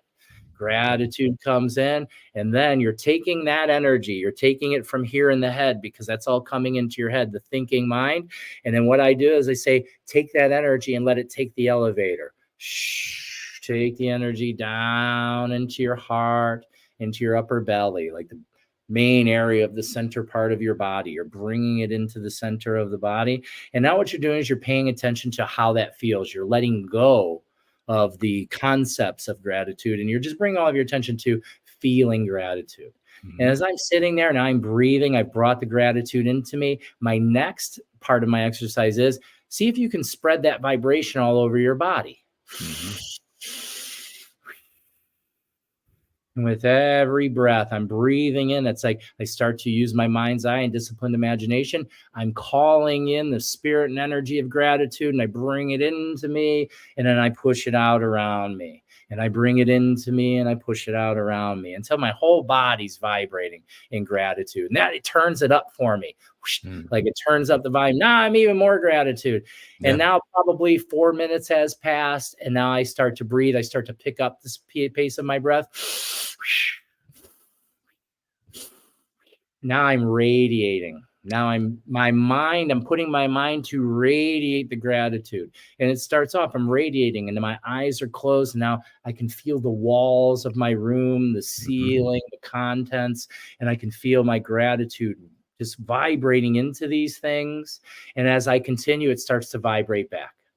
And now what that does is this puts me in balance with my life. Because now what's happened is I've achieved something in our tradition we call Aini, which is always there, but this is kind of a deeper form. This is divine reciprocity. I'm now giving and taking and become one with the field of life that is around me, one with nature. And then I stay there and I just keep kind of going along with this. And the alarm goes off again. Beep, beep, beep. And I'm like, okay, that's the end of that. That's how I shut that off for now. And then I'll usually try to check messages, look at some things. And then after that, I like to get up. I like to go into the bathroom, use the bathroom. And then I typically take a 3 to 5 minute cold shower. I turn the shower on cold all the way. I take some big breaths and I just walk right into it and take it. Spend about 3 to 5 minutes in there. I also, as I do this, I like to treat it very sacredly. So I call in the living energy. I call in our tradition, we call her Mama Unu, Mother Water. I'm calling in Mother Water. She has the capacity and intelligence to help me wash away anything I no longer need. And I'm letting it wash down me, goes down the drain. And she's taking my energy in the form of body heat. She's taking energy from me. And after I give her some, I start to drink her divine intelligence, taking it into me. And I picture all the trillions of cells in my body. And what's happening at the same time, my dopamine levels rising 250%. And stays that way for about 7 hours. So I'm getting in there. I'm getting that cold. That's the next step. Now, the next step is, it depends kind of where time is falling right there. I may have to take my daughter to school, or if I can get it in before she goes to school, I like to get outside. Like this morning, I was in the backyard in just my shorts. It's kind of warm here now. Like it was 60 something in the morning, but it's still February. And most people don't go outside in the morning in just their bare feet and a pair of shorts outside. So I go outside. The first thing I like to do is catch that early morning rising sun. That rising sun comes up. This is how you start to really connect with nature. Because then what I'm doing is I'm opening up my heart space. And what I'm saying is I'm inviting Father Sun. We call him Inti Taita in our tradition. And so I start to pray. I start to pray in Quechua. Haya, Inti Taita, ampui, ampui, ampui. I'm calling Inti Taita to me. That beautiful energy, the golden luminous energy. And what does it do? I start to sun gaze. It's coming in through my eyes. And I can feel it start to tickle my pineal gland. Ooh, that really starts to wake stuff up for me. It's like, oh my goodness, this is so wonderful. And then usually I'm standing there, I'm doing some breath. As I kind of get accustomed to that, then I start to do some Qigong. Then I start to like to move my body, get everything kind of moving around. And that's just like a 5 or 6 minutes. And as I'm doing that, I'm connected to the earth. I call in the earth as well. Pachamama, Haya, Pachamama, Ampui. I'm calling in Pachamama. I'm calling in all the nature beings and spirits in my backyard, the trees that are in my backyard. We call those Mauki, calling those all in. So I'm just out there. I'm just having a really good Paco time. I'm having a nature mystic moment at that time. And I'm out there, and I spend probably just 6 or 7 minutes. I never time it, so I can't tell you for sure. I know when it's what I got, what I need. I give my thanks and my gratitude. I close up my energetic bubble, and then I go in the house. And then I start my day. Then there's work of whatever kind of sort or whatever like that. But then during the day, I have a bunch of other practices. I'm very much like a monk. I spend time every day doing different types of like vestibular training, different types of balance training and things to create hemispherical syncing. Big into like the Monroe Institute things, teaching your brain how to become that. Having the neuroplastic kind of crossing that's happening in the two hemispheres. I'm really big about neurology. I brush my teeth with my opposite hand quite often. I even when I brush my teeth, I like to create a sacredness about it. I find the sacredness of my toothpaste, my non-fluoride toothpaste, touching my toothbrush, and I brush my teeth, and it's very loving. Before it used to be like, all right, brush my teeth, make sure they're clean, gotta go, kind of thing. Now I'm in no hurry at all. Nothing here is more important than my time here with me. And it's the same way, even when I cook or I make coffee or whatever I do, I like to take my time to really be with it and feel it. And this is how you begin to really cultivate a closeness with nature. It doesn't necessarily mean you have to be outside and with a tree or in the woods, which are great things. Not everyone has the ability to do that. You can because you got to understand everything around you is part of living nature. Everything. So even just lighting a candle, it could be your daily chores around your home. It could be the work you're doing that you're normally complaining about and hating. If you can slow yourself down, become one, first, aware. I'm aware that I want to bring my awareness here. I'm aware. Two is your breath. Bringing connection into your breathing. Nice, slow, deep breaths, using that diaphragm, moving blood, lymph, cerebral spinal fluid into the brain, attenuating the vagus nerve, just taking your time. And the more aware you can become aware of your breath, the more you get out of it. It is for me now. I'm mostly always, it's rare that I'm not aware of my breath. And what I notice, the only time I'm not aware of my breath is when I've fallen into amnesia. Is when I forgot who I am and I'm disagreeing with reality. There should be some other way. And then I realize that my awareness comes in like, oh, well, that's not true. Okay, well, there's my awareness. 2, I'm going to come into my breath. 3, I'm going to install new words. I'm going to put new self-talk in there instead of whatever the story I'm agreeing to or whatever limitation. Now that's got me in beta brainwave rate and it's got me in sympathetic dominance. I'm worried and I'm afraid, and that makes no sense at all. Okay, I don't want to do that. Calming the body down. I am enough. I have enough. It is enough. I am love. I am light. I am eternal loving awareness. You start putting in new words. For most people, I tell them, whatever you're saying, agreeing to yourself that's beating you down, put in the antithesis. I'm poor. I don't have enough. I'm abundant, and everything I need is here. Starting to put those things in. That all encapsulates connection to nature, because the nature isn't just nature. But then I also go further than that. I take people that I take in for healing clients and things. I'll take them out into the woods. I'll teach them how to open up their central line of information in the middle of their body. We call that the Koshko, or the navel space in our tradition. And I'll have them come up to the tree. You're asking the tree, may I enter your space? Just wait. Don't listen. Don't try to think it's going to talk to you. Just be a feeling, the slight magnetic feeling that will draw you towards it. Good. Go towards it. Put your hands on the tree. And then it depends on what's going on with that person. If they have a bunch of heavy energy that needs to move, I want you to give it to the tree and let it go down into the roots. Give your hucha. Give that heavy energy to the tree. Let the tree drink it from you. And then there's many different ways you can work with the tree. You can start to take upper world light down from the top and into you. You can take earth energy up into you. You can take both energies and the middle world energy into you. So like there's no rules. And the fun part is this is where you get to use your disciplined imagination. You get to hallucinate and have a good time for a little while. And that's really where the deepest forms of connecting with nature is just allowing yourself to be. You can just sit outside in your yard. I'll put my hands on the ground next to me. I'll just be sitting on the ground, make my spine nice and tall, and I'll put my hands on the ground and I'll just start breathing. And my intention is to begin to cycle energy. And what I like to do, if I'm calling in the earth, I want to communicate with the earth, the first thing I do is I send her hucha. Because for her, that's like a sweet chocolate. I don't want to send her light because she can't really do anything with that. So I send her the hoocha. And if I don't have any, I generate some. I think about something that can piss me off a little bit. And I'll send that energy down. And as I send that energy down, I can draw her energy back. It's beginning. That's really what shamanism is about, is creating a relationship with all the spiritual energy that surrounds you. And how do you create a relationship? Give and take. Give and take. I give to you, I take from you. It's a loving kind of reciprocity. Just like I was talking about when you start to embody things like gratitude. I can't tell you I know of a more powerful exercise, and that's why I start my day with it. As being a 4th level shaman, a high priest, I connect with spirit and energy in a very kind of beneficial and wondrous kind of way. I can tell you hands down, I can't tell you I know of a better practice than getting in touch with your breath and practicing gratitude. If you did only those 2 things, that would change your life. You'd become unrecognizable in a short period of time of where you think you are now. I'm not saying there isn't other things you should do. You should. But if you're not willing to do anything else, if I can get you to 1, focus on your breathing, and then 2, just be open, just opening yourself to connect to the energy around you, just being still for a little bit. That in itself will just begin to change you in a really big way. Gratitude.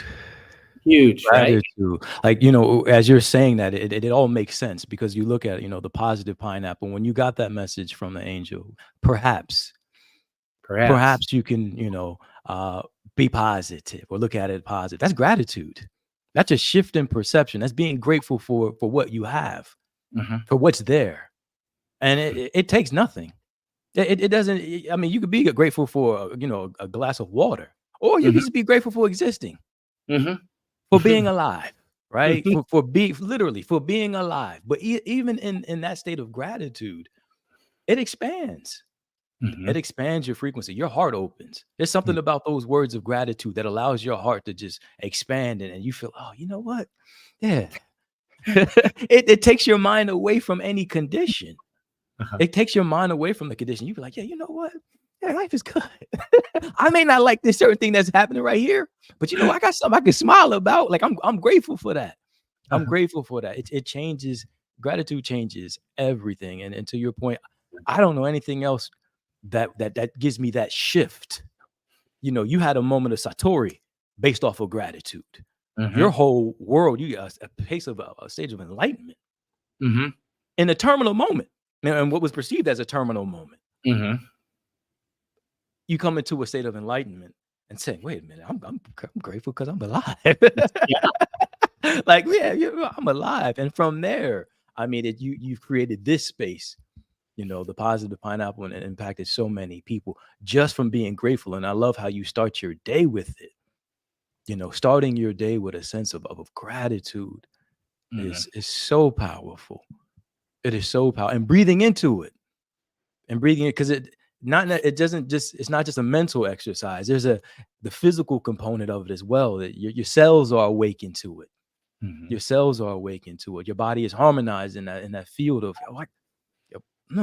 I just good. Like, I'm good.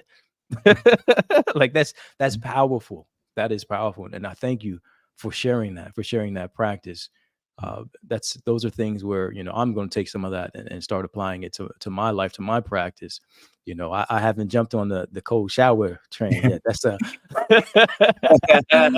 That's a goal. I'm working. I'm still in the shower, and I turn the nozzle a little bit. Gotta start somewhere, you know.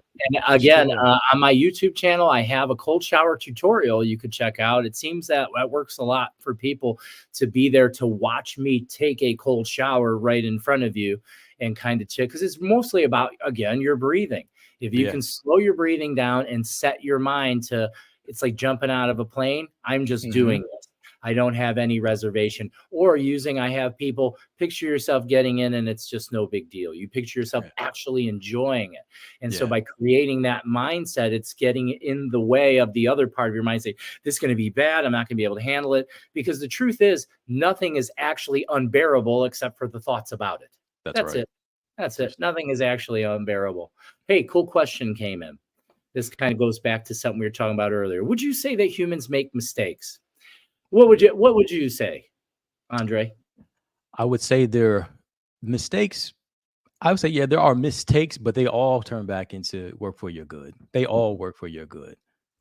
They all work for your good. I mean, So they're that would make me misperception. say there are no mistakes. Exactly. It's just a mistake. A mistake. Like if you're acting the movie, a mistake. That's all. Is it really? You know? Yeah, it's quite a conundrum there. I find that to be like quite a paradox for a lot of people, is to look at do humans make mistakes? I would say they think they do. That's what Mm, I would say. Like, yeah, humans think they do. We judge other things as mistakes. Is it a mhm, mistake, or is it what needs to happen? Or is it just a step to get us to where we need to go? So it has a mhm. lot to do with how you choose, because that's the cool Perceive it. part. We all have our own choice in how to perceive. So if you want to see mistakes, I'm not saying you're wrong in any sort of way. If that's how it works for you, I would say that that wouldn't be the most empowering way for you to use your mind.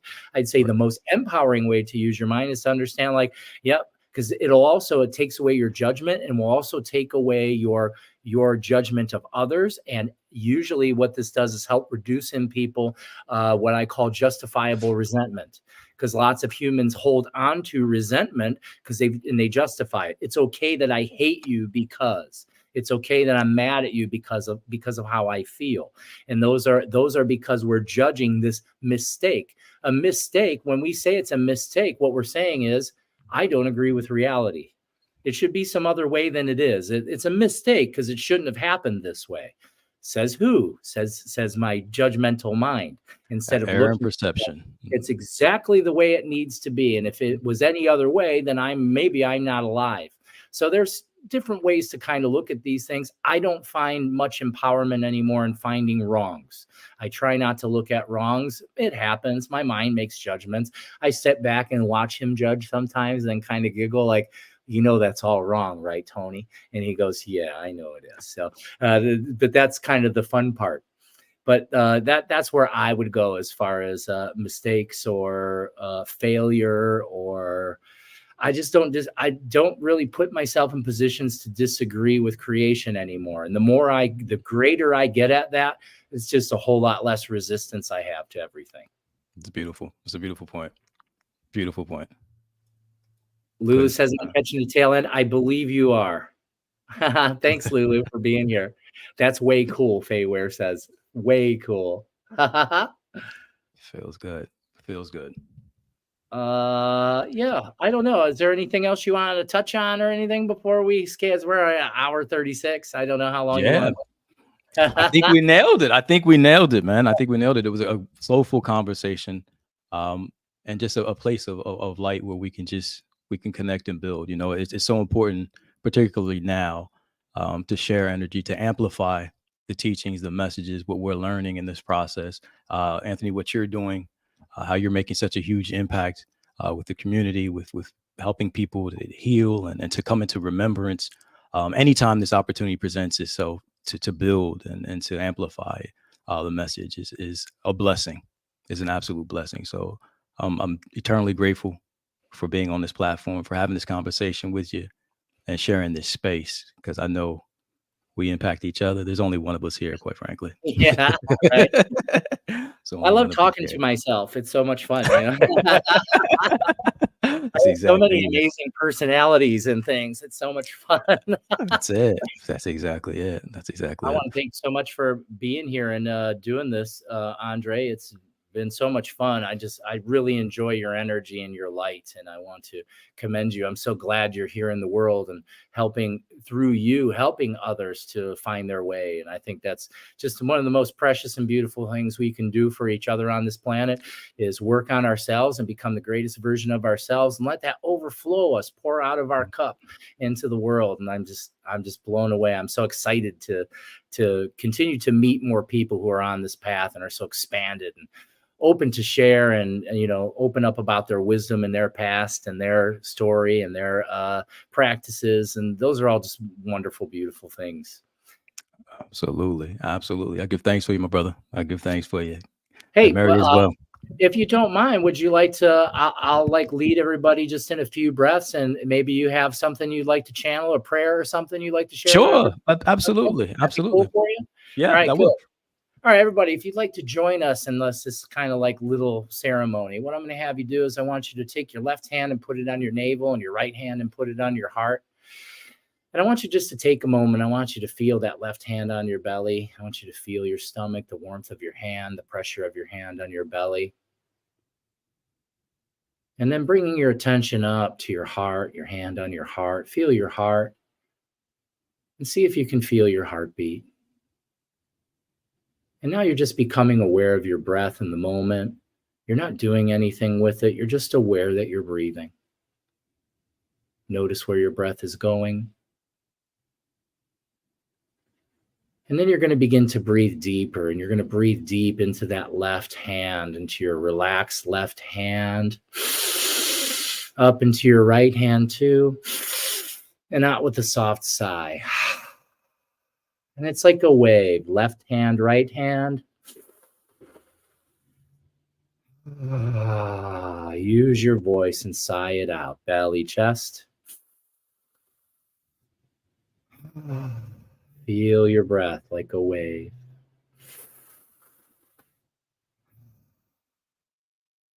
Feel your breath. Your breath's like a wave in your body. Breathing all the way into your head. And back down into your belly. Belly, chest, head. 3 more.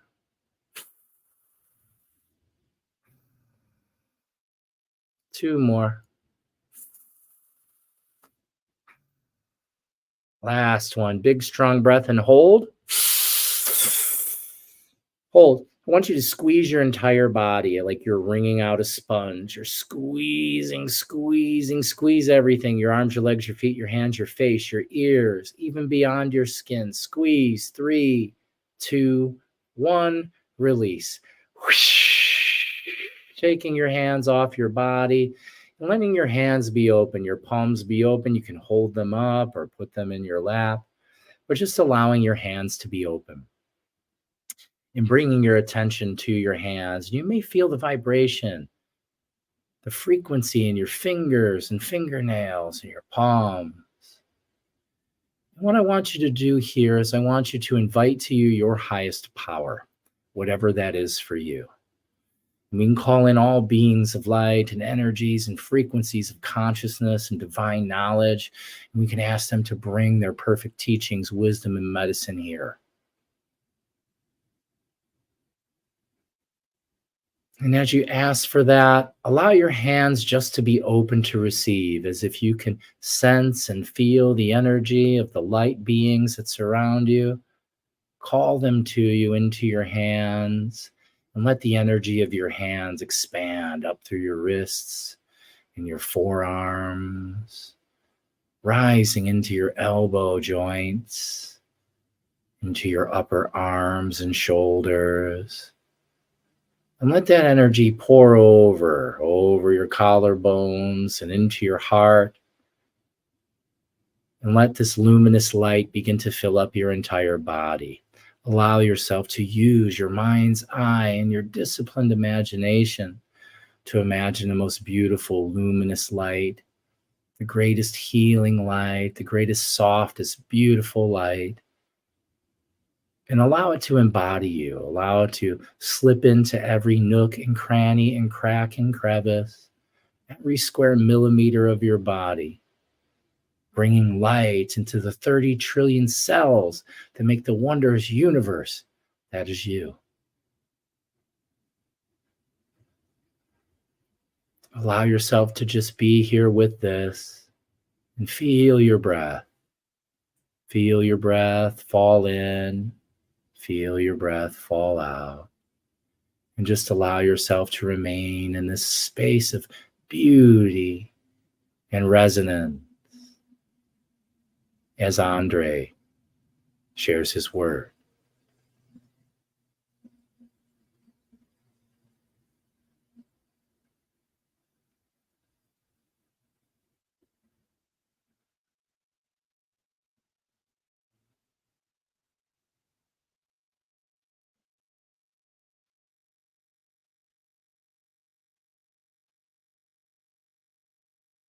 Andre, your mic's not on.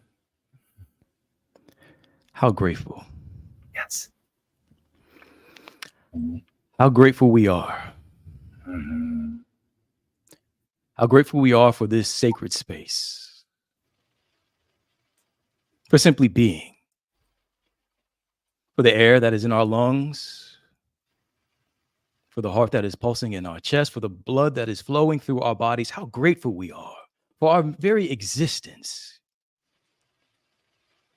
Our very existence, all in recognition of a presence, of a unified field, of one infinite mind, one love, known by many names, but recognized when we look in the mirror, when we speak to one another, when we see nature, the trees, the sun, the clouds, the mountains, the water, all in recognition of the presence of life that is all loving, all knowing, omniactive, omnipotent.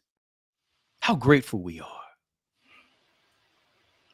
How grateful we are knowing that we are inseparable from this present, that we live, we move, and we have our very existence in this presence of life itself. Therefore, we call this time that we spent together perfect, whole, and complete. We call each other perfect, whole, and complete, knowing that the divine essence of our nature, who we have always been before time and space began, is love. Never born in time, never ending in time, simply love. And so we celebrate this. We celebrate our mere existence of love itself. We allow this golden light to wash over us in every aspect of our life. Our physical body, our mental body, our causal body, our subtle bodies, our astral bodies, every body of our affairs is perfect, whole, and complete, radiating in love.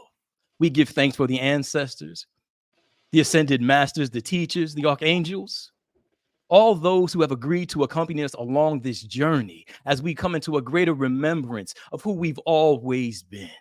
We simply say yes. We say yes to a greater understanding of who we are. We say yes to life itself,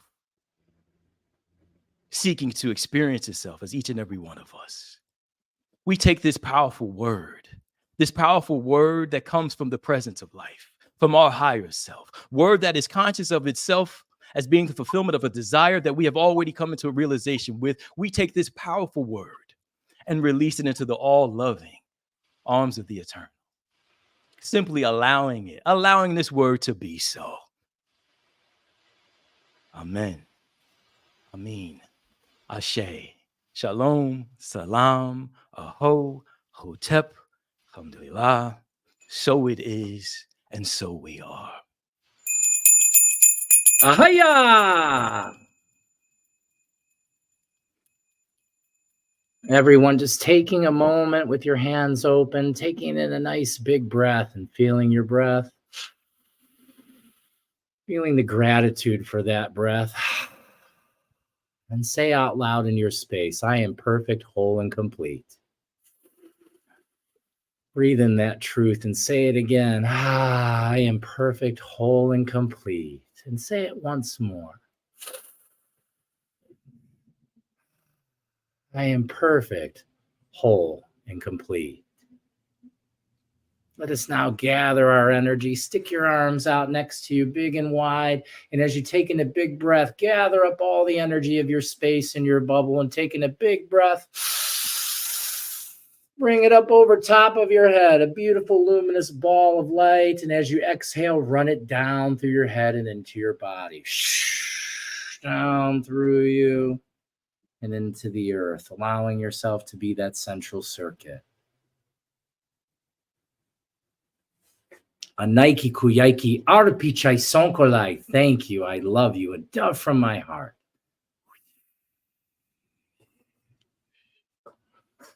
Wow, that was wonderful. Thank you so much, Andre. What a beautiful gift you have. I'm so happy to be able to feel that from you today. Thank you. Thank you, my brother. And thank you for the wonderful breathing, for the word, the powerful remembrance. Thank you.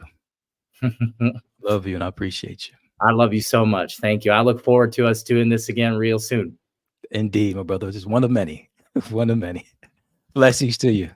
Blessings to you all. Thank you all so much for being with us here today. Feel free to reach out to either one of us. We'd love to hear from you. Have a beautiful day. Ashe. Bye-bye.